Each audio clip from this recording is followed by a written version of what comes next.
ഇന്നത്തെ ടോപ്പിക് കഴുത്ത് വേദനയെ പറ്റിയാണ്.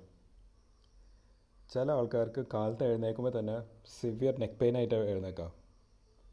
ഇതിൻ്റെ ഏറ്റവും കോമൺ കോസ് തെറ്റായ രീതിയിൽ കിടക്കുന്ന ശീലം കാരണമാണ്.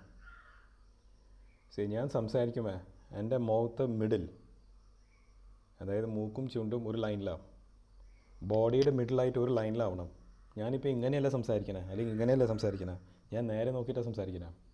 സെയിം വേ നമ്മൾ കമന്ന് കിടന്നാൽ എന്താ പറ്റുക? കഴുത്ത് ഇങ്ങോട്ടേക്ക് തിരിഞ്ഞു പോകും. ഒരു 6 മണിക്കൂർ ഞാൻ ഇങ്ങനെ ഇരുന്നാൽ എന്താ പറ്റുക? Severe neck pain. ഒരിക്കലും കമന്ന് കിടക്കാൻ പാടില്ല, അത് നല്ലതല്ല.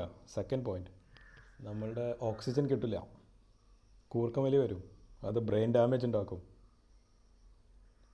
സെക്കൻഡ് പോയിൻറ്റ്, നമ്മൾ സൈഡിലേക്ക് ചെരിഞ്ഞ് കിടന്നെന്ന് വെച്ചോ, ഇപ്പം ഇങ്ങോട്ടേക്ക് കിടന്നാൽ ഇവിടെ തൊട്ട് ഇവിടെ വരെ പില്ല് വെച്ച് ഞാൻ റെഡിയാക്കണം, അതായത് സ്ട്രേറ്റ് ആവണം. ഇപ്പം ഇങ്ങോട്ടേക്ക് ടിൽറ്റ് ആവാൻ പാടില്ല. ടിൽറ്റായാൽ വീണ്ടും നെക്ക് പെയിൻ വരും. നേരെ കിടക്കുമ്പോൾ തലോണ നമ്മൾ ഈ ഭാഗത്ത് വെക്കരുത്. ഈ ഭാഗത്ത് വെച്ചാൽ എന്താ പറ്റുക? കഴുത്ത് ഇങ്ങനെ പോവും, വീണ്ടും നെക്ക് പെയിൻ വരും. ചില ആൾക്കാർ കിടന്നിട്ട് പില്ല് വെച്ചിട്ട് ഇങ്ങനെ മൊബൈൽ നോക്കാറുണ്ട്, അതും നെക്ക് പെയിൻ ഉണ്ടാക്കും.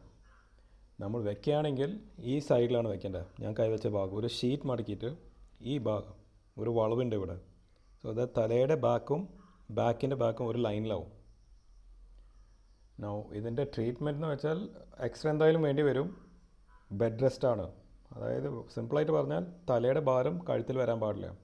അങ്ങനെ പെയിൻ വന്നാൽ കിടന്നാൽ മതി. ഇവിടെ ഒരു ചെറിയ ഷീറ്റ് അല്ലെങ്കിൽ മുണ്ട് മടക്കിയിട്ട് ഫ്ലാറ്റായി കിടന്നാൽ മതി. ഗുളികൾ കഴിച്ചാൽ യൂഷ്വലി ഇത് മാറാറുണ്ട്. പിന്നെ ഫിസിയോതെറാപ്പിയും വ്യായാമങ്ങൾ ചെയ്താൽ ആ പെയിൻ കുറഞ്ഞു വരും. തെറ്റായ രീതിയിൽ കിടന്നാൽ പെയിൻ കൂടും. Thank you.